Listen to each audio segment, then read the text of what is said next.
কাতারের আমির ও প্রধানমন্ত্রীর জন্য উপহার হিসেবে বাংলাদেশের মৌসুমি ফল ল্যাংড়া, আম্রপালি, আম ও লিচু পাঠিয়েছেন বিএনপি চেয়ারপারসন খালেদা জিয়া।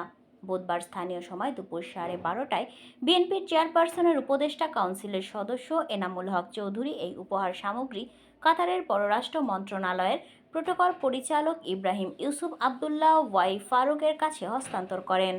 এনামুল হক চৌধুরী বলেন, কাতারের আমির Sheikh Tamim bin Hamad Al Thani ও প্রধানমন্ত্রী শেখ মোহাম্মদ বিন আব্দুল রহমান বিন জসিম আল থানির জন্য বিএনপি চেয়ারপারসন খালেদা জিয়া বাংলাদেশের মৌসুমি ফল পাঠিয়েছেন। তিনি আরও বলেন, সাবেক প্রধানমন্ত্রী খালেদা জিয়া কাতারের সমৃদ্ধি, উন্নয়ন এবং অগ্রগতির পাশাপাশি আমির ও প্রধানমন্ত্রীর সুস্বাস্থ্য কামনা করেছেন।